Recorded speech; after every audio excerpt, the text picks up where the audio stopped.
s'est encore garé sur notre place de parking, cet imbécile. Il est peut-être à la retraite, mais il devrait comprendre que ce n'est pas le cas de tout le monde. Il est d'un égoïsme. Je ne parle même pas de sa tenue dévêtue du dimanche quand il fait son barbecue. Il est à vomir.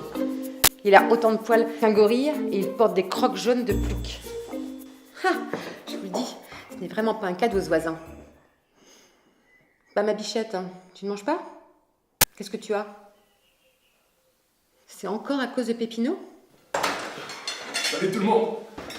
Ça va, Max? Excuse-moi pour le retard. Et moi, tu me dis pas bonjour, non? Excuse-moi, grand-père. Ça a l'air bon tout ça, hein?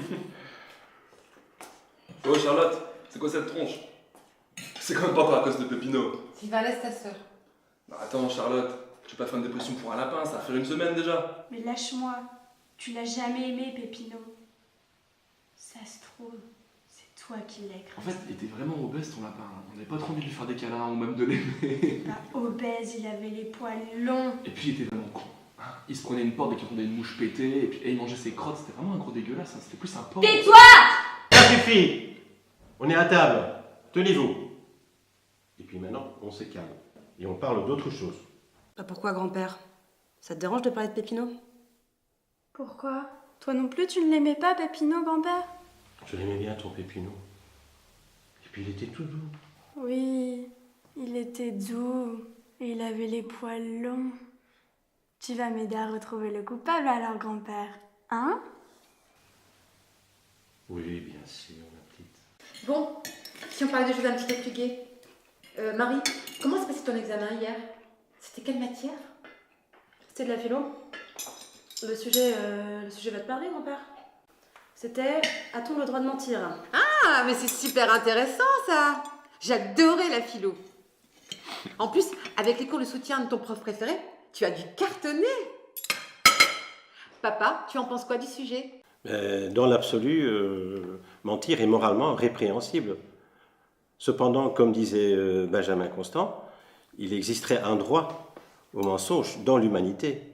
Dire la vérité est un devoir envers les gens qui ont le droit à la vérité. Mais tout le monde n'est pas dans ce cas. Je suis pas du tout d'accord. Et d'ailleurs, Kant contredisait complètement la thèse de Benjamin Constant. Selon lui, mentir n'est jamais juste.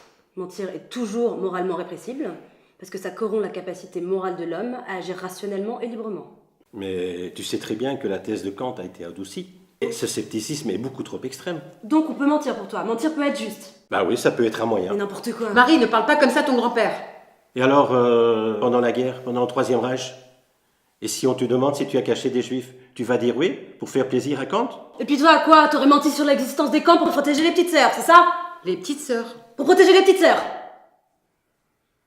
Pépino est mort et vous vous disputez à propos de Chante.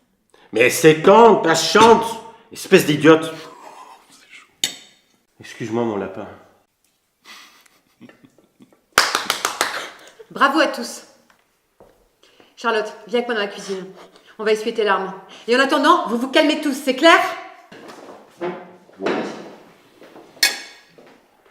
Bon, grand-père, c'est toi qui l'as écrasé le lapin crétin. Ouais, j'en étais sûr, c'est chaud. Mais grand-père, va falloir lui dire là quand même. Mais je peux pas dire ça? Pourquoi?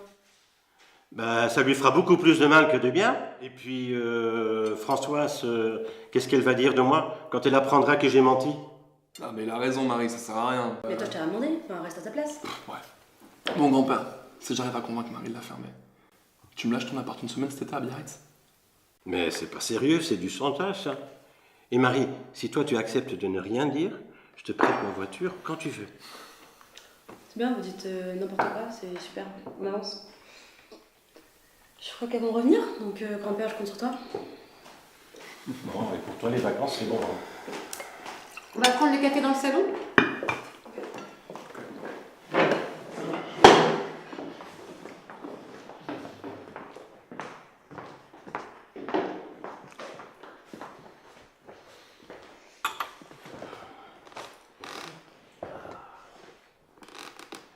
Ok, merci. Bon, bah là, je vais me préparer pour la boxe. Quand je reviens, je vais vous m'aider tous à trouver ce qui s'est passé. Charlotte, je pense que grand-père a quelque chose à te dire. Grand-père.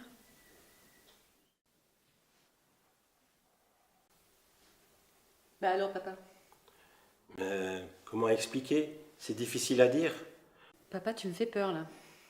C'est ce connard de voisin avec ses crocs jaunes. Ah, je le savais, le Grand-père, cancre. là, Arrête de casser les couilles à grand-père avec ta morale à 2 balles là. Si tu l'emmerdes encore, on va voir maman. Et on lui parle de tes petits cours avec ton prof adoré, là. Cours de philo le mardi, jeudi soir. Ok, c'est réglé? T'es vraiment qu'un grand con. Et je suis beau gosse. Ah, Charlotte, arrête tes bêtises. Tu vas pas aller chercher le fusil de ton grand-père ou la tronçonneuse pour aller chez le voisin. De toute façon, c'est la goutte d'eau qui fait déborder le vase. Je vais aller voir la police et porter plainte. Tu viens avec moi, papa? Oui, mais c'est une réaction un peu trop forte, hein. Ah, ça fait des années qu'il nous fait chier, ce gros plouc. Certes, il a mal agi, mais de là à aller déposer plainte. C'est à nous de le faire chier, cette espèce d'enfoiré de fils de pute de sa mère. Ça me fera du bien.